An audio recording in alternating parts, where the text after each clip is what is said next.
Are you working on your author career but struggling to get that first book published? Does the goal of being an author seem too lofty? Or thoughts of having multiple books and making a full-time living are as fantastical as living in Cinderella's castle? Welcome to Discovered Wordsmiths, a podcast where aspiring authors can be heard. Join Stephen Schneider as he finds and talks to authors you may not know, but authors that have gotten their foot on the author career path. Hear what they've done to get there and where they want to go now. Settle back. It's time for a bit of inspiration and advice. Come listen to today's Discovered Wordsmith. Welcome to another episode of Discovered Wordsmiths. Today I'm talking with Byron Gifford, he is a father and he's written a children's book based on his life experiences of moving with two small children. It is called Life with Graffy, Discovering Bravery. So if you have kids, this would be a great book to read. It has great lessons in it and some wonderful pictures and illustrations that Byron has done himself. Again, I hope that you've been enjoying these interviews, finding some good books and new authors that you enjoy. And if you're a writer, that you've been sticking around for the episode B, where we discuss topics that are of interest to new writers. So if you like what you hear, please give us a review, give us some stars or thumbs up wherever you listen to the podcast. And here's Byron. Oh, well, Byron, thank you for joining me today. I appreciate you taking some time to talk to us about you and your book. Excellent. Thank you, Stephen. Proud to be here. Very glad to talk to you and have your audience learn something from this. I hope so. And I think we've got a lot to talk about. So tell us a little bit about who you are, where you're from, your background, things you like to do besides writing, stuff like that. Okay. Well, most importantly, I'm a father, a husband, and an executive that's worked in the banking credit union industry for over 25 years. I'm originally from Berwyn, Illinois, and eventually moved to Kalamazoo, Michigan. While I was in Michigan, this is where I started my banking career, developing my skills, myself into what's really been a wonderful career so far.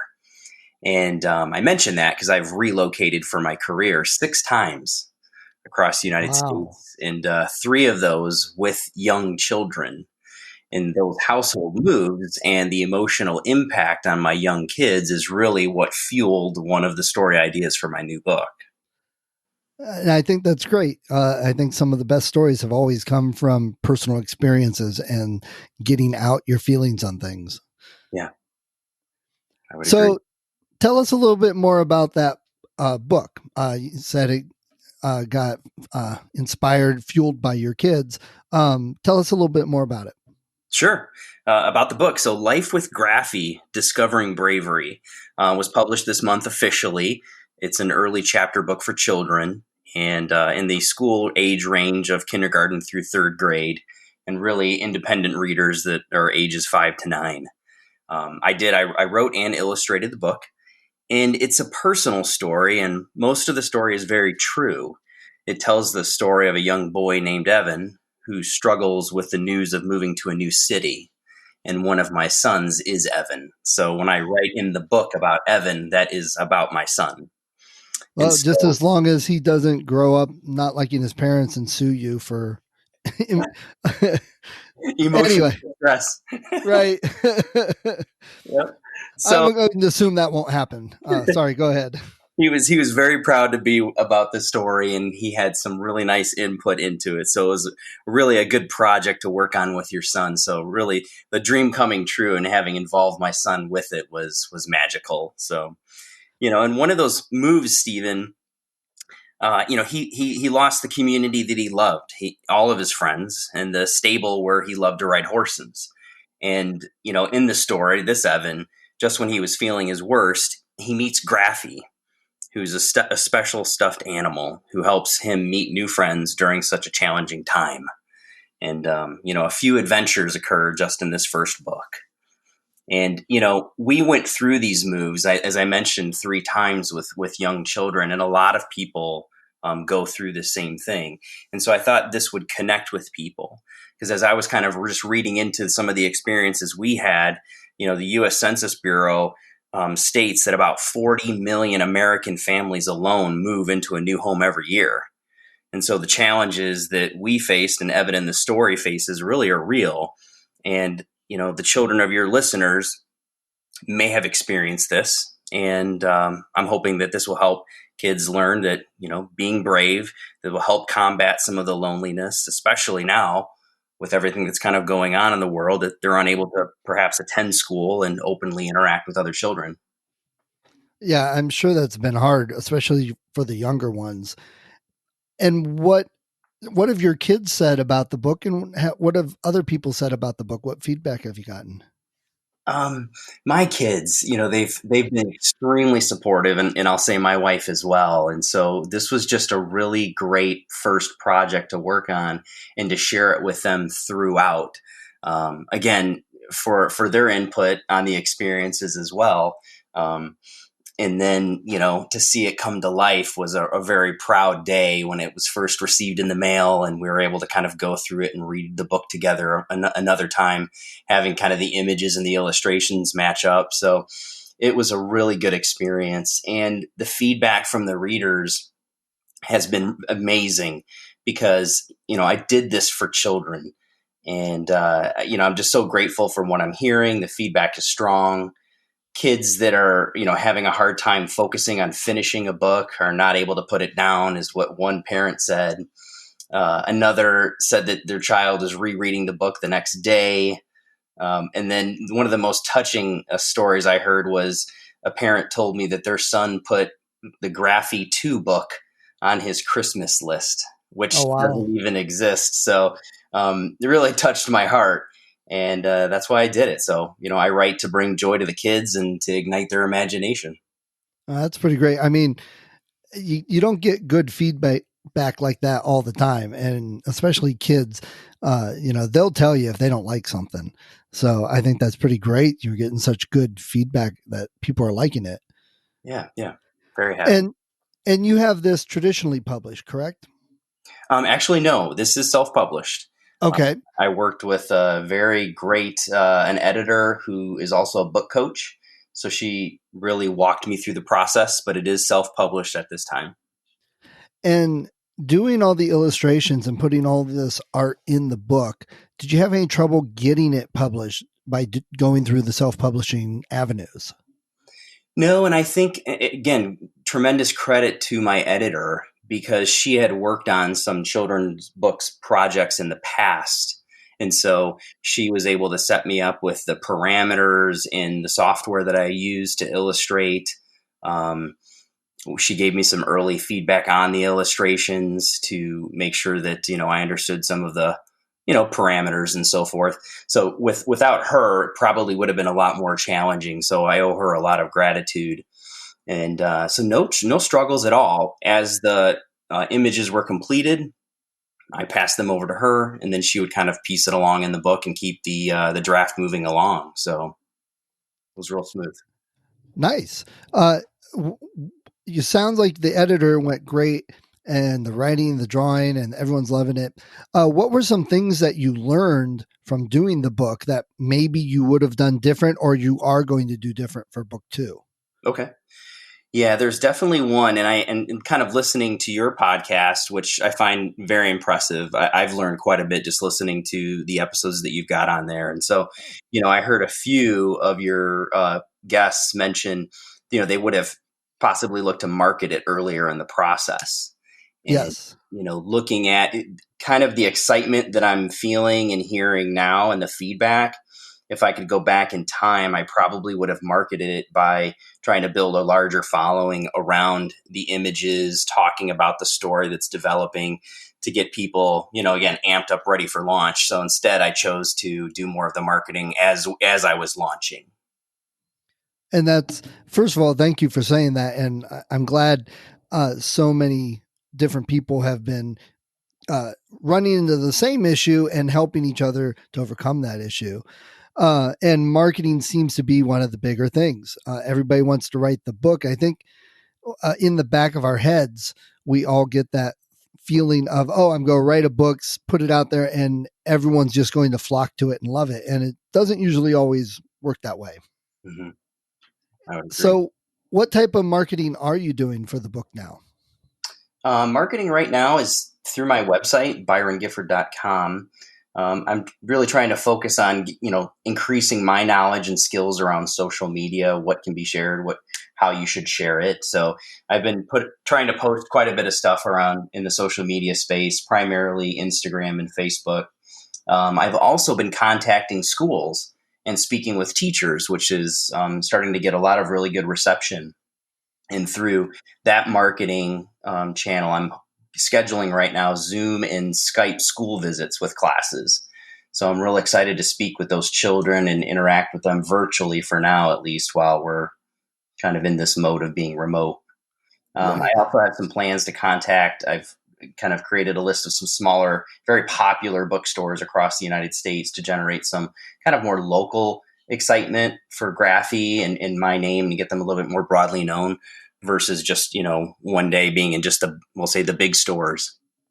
Right. So I know other authors who write for young children have had the same problems, issues. They want to go talk to the kids. They want to get into the schools. And it sounds like you're having some success for that.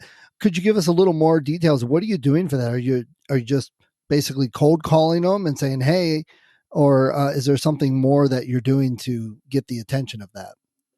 Cold calling, yes, that's part of it.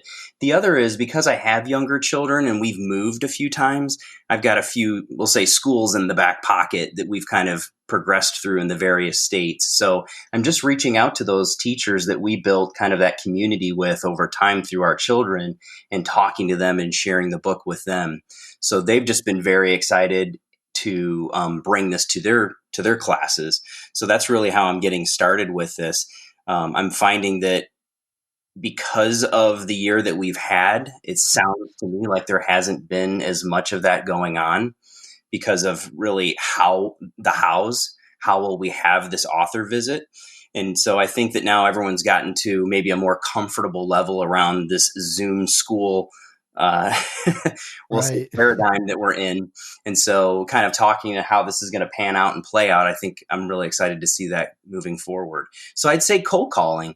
I would recommend it. I've called some local schools as well. And sure, it takes a couple days to get some phone calls back because not everybody's at the physical school, but it's happening. So I'm hoping to get these initial visits down, get some feedback, and have them also help kind of spread the word of how it went for our sessions.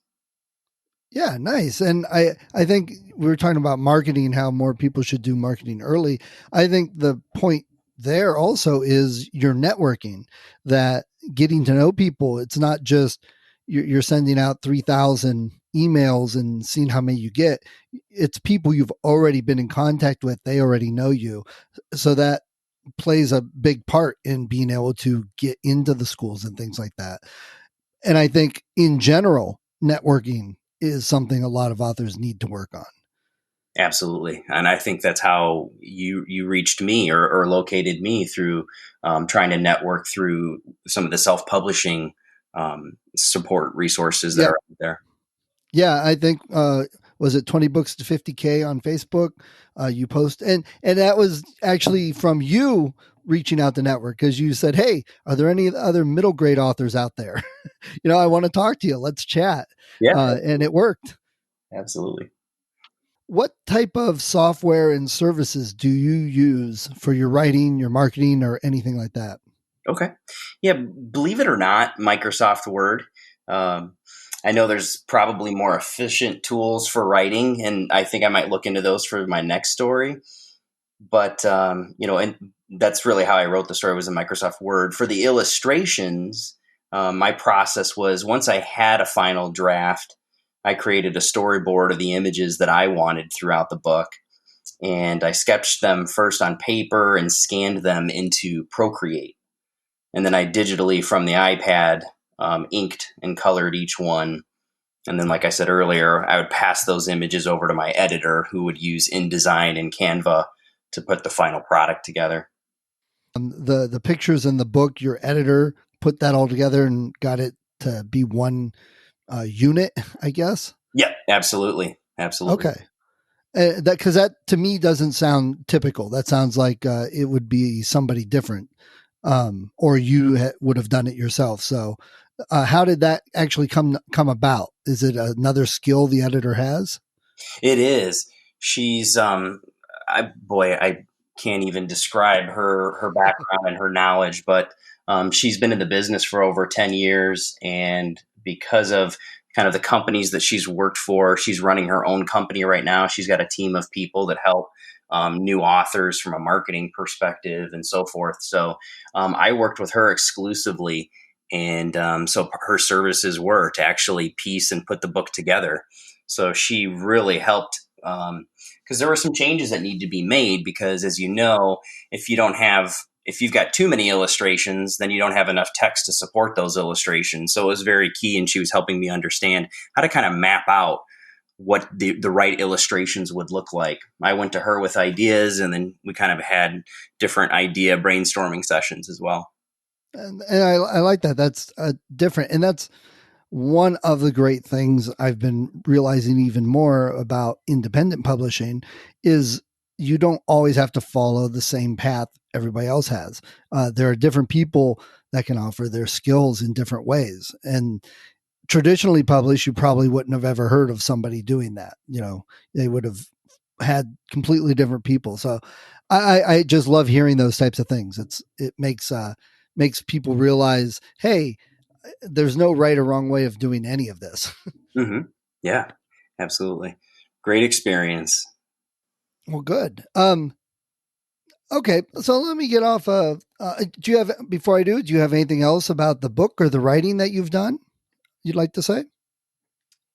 Yeah, a little bit about me. I guess you could say a couple like quick, quirky things. But I thought I would share with you kind of like the writing process for me was one unique thing about me that really helped me keep focused during my sessions was listening to movie music scores. And Oh, which ones? well, there was a few that I played on repeat during the entire process of the writing and then illustrating. So if you can imagine, for the hundreds of hours that were invested in here, I listened to the two same soundtracks the whole time because it just kept me in this like flow state. The writing, if you've seen the new show Howard's End, they turned it into a one shot series or a season. But Nico Mooley, I had him on repeat while I was writing, and then the newest movie with Ben Affleck this year called The Way Back. Some phenomenal music on that by Rob Simonson. So that was on repeat through the entire illustration process. Nice. And I do that too. I know a lot of people don't like to listen to music while they're writing, but I do that too. I have different playlists sometimes depending on what type of scene or book I'm working on. I tend to gravitate towards the Star Wars a lot and Matrix for the action pumping type sounds and all that.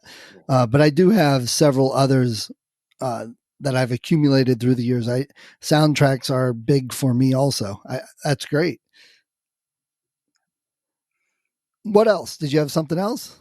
I think that you've asked a couple of your, guests that have joined, kind of like, why did you start writing and what made you finally start? I thought this might be something that might be helpful to others based on the experience that I grew up with and kind of coming into this decision to do this story. As a child, as a kid, I always loved reading, and I always had ideas bouncing around in my head as a kid. And we grew up with, not a lot of money. And I remember saving allowances for months and months and months and finding ways to earn money to buy my first Brother word processor. Oh, I'm sure wow. if you remember those before the Yeah. computer boom. But they were over $200 back in the 80s. And so back then, that's a lot of money for a kid to save up to purchase one of those. But I would write these stories that would be, no more than 1 page in length. And I thought they were excellent. And I lost touch with it. But I always had an itch that I couldn't scratch, an inclination that pulled at me. And like so many people, my career became the focus, then marriage, creating a family. But it was when I found myself telling my kids that you can be anything you want one day and having them pose the same question back to me that I started to really reflect. They would ask, "What did you want to be, Daddy?" And surely the answer was never a banker. And Right. although I love the work I do, I could confidently answer them that I wanted to be a writer. And it really made me reflect. And how could I tell them that anything was possible if I couldn't make it happen? Very good point. Why didn't you write, Daddy? They would ask me. And, my response was, well, son, I never took the time, but I will one day. And over the course of a few years, having those conversations with your children, repeating it a few times, it really made me feel worse inside. And so, I made a commitment that I was no longer going to say that I'm going to be something and be another. I didn't want to look back on my life and not have accomplished this one dream that I always had. So as a family, it was 2019, or we'll say New Year's Eve 2018. We're looking into 2019. We all made a resolution to learn one new skill in the coming year in 2019. And I chose that I was going to take a writing class. So it was a local fiction writing group by a wonderful local community of writers. I had a great teacher, a great group of classmates, and this is where Graffy was born. So an earlier version of the story. So the character of Graffy was one that I made up before bed one night with my son, Evan. And he loved and still loves stuffed animals. And each one of them has a name, a unique voice that I use to talk as that stuffed animal and a personality. And so Graffy is that stuffed animal today that my son Evan, and I talk with most nights before bed. And so this is really the story that's coming to life, is when this young boy finds this stuffed giraffe, how he becomes special and helps Evan. And so, I guess the long story short is really take from your personal experiences, because I found, and I think and many more people will find, that people gravitate and will connect with those. Yeah. And I love that you do the voices in that, because I have done the same thing for my kids. Have you? Have you ever thought of recording yourself reading it to your kids and like putting it on YouTube or something? I haven't yet, but I definitely, believe it or not, I have these ideas that, when we get back to being able to interact with larger groups of people, whether it's at a reading at a library or at a school, I absolutely would want to shift voices and talk as Graffy. I think that it would deliver such a great excitement in the room. And you said you're up in Michigan? Currently, I live in Virginia. Virginia. Oh, yeah. Well, if you ever are going to do that, let me know, because if I could make it, I'd love to come hear you talk like a giraffe. You got it. All right. So you said you've got another book. Are you working on doing a series of books for these characters? That is my plan. I want to continue using the Graffy. I think that, again, with the response I'm getting, people are already asking for another book. So I do plan to continue it. The great thing about stuffed animals is that kids have many of them typically. Right. So it's going to be, I've got some ideas for some additional new characters to join in on the fun. And, but one of the themes that I always want to bring to these stories is, what are real challenges that children of Evan's age in the story are facing, and kind of help build that message around that. Whether, my own son has encountered it himself and I've got some life experience to bring to it, or whether it's some of the things that I plan to talk with other parents on things and challenges that their children are going through, and how I can help bring the characters into the next book. Nice. And have you thought of, after this series, any other a change in the series or some other books? I'll say the itch that I always had was wanting to write. It wasn't always a children's book. That's just how this one kind of came out of me. But one day it would be great to take on the challenge of a novel as well. Nice. So, growing up or even now, do you have any favorite books or authors that you like to read? Yeah, I do. You've heard this. You've heard this from many of your guests, but Stephen King. It's hard not to put him at the top. I will say that I personally liked his latest book that came out this year. I read it during the pandemic, quarantining. If it bleeds, the short story collection. Yeah. His Mr. Harrigan's Phone, I thought was just fantastic. And I read that story to my oldest boy as well. He really enjoyed it. Nice. Yeah. And I'll also give some credit to, have you heard of B.A. Paris? No, I haven't. B.A. Paris, she's got 4 books out, and they're kind of thriller suspense based. But what I really like about her style is that she hooks you in the beginning. She's got cliffhangers at the end of every chapter, which makes it very hard to put down. So I think that's some learning that I want to bring into my next book, is put some more cliffhangers at the end of my chapters.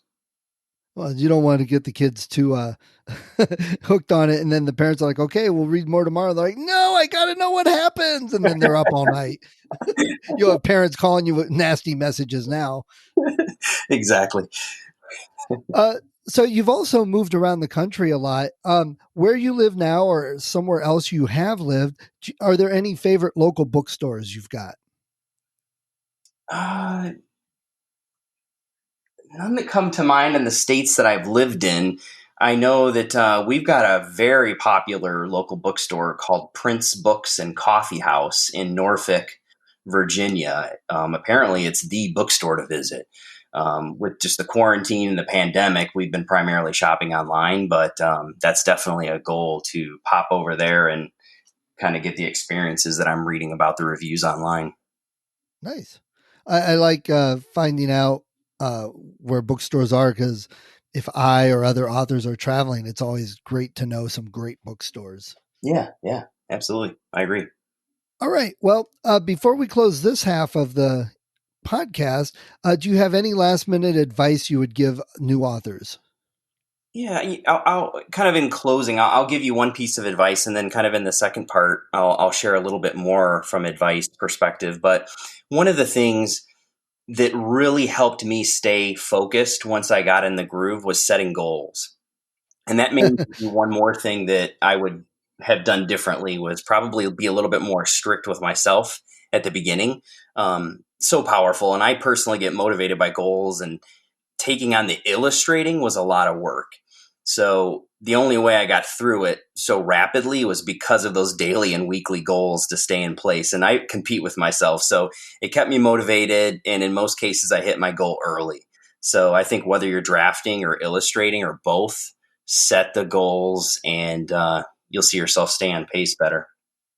That's great. It's funny because I'm in a mastermind group with Jay Thorne, and just Saturday, one of the other members brought up about goals and resolutions, because it's becoming the new year.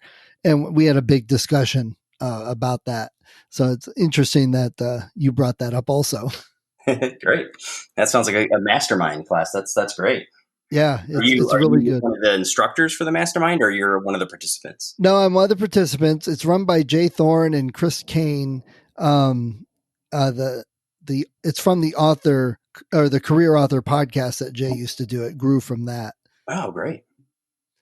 So tell us again the name of the book, where we can find it, and where we can find you online. Okay. The book is Life with Graffy, Discovering Bravery, and you can find it on Amazon. And to find me, you can go to my website at byrongifford.com. And then on Instagram, I'm Byron_Gifford. And then just my name, if you're looking for me on Facebook, it's just Byron Gifford. Great. All right, Byron. Well, appreciate taking the time to talk to me today for the interview. And we are going to do a second half to the podcast. But thank you for this first half today. Thank you, Stephen. I really enjoyed speaking with you. Certainly hope it provides some guidance to others, and that everyone stays safe and has a wonderful set of holidays. Thanks, Byron. Thank you for listening to Discovered Wordsmiths. Come back next week and listen to another author discuss the road they've traveled, and maybe, sometime in the near future, it might be you.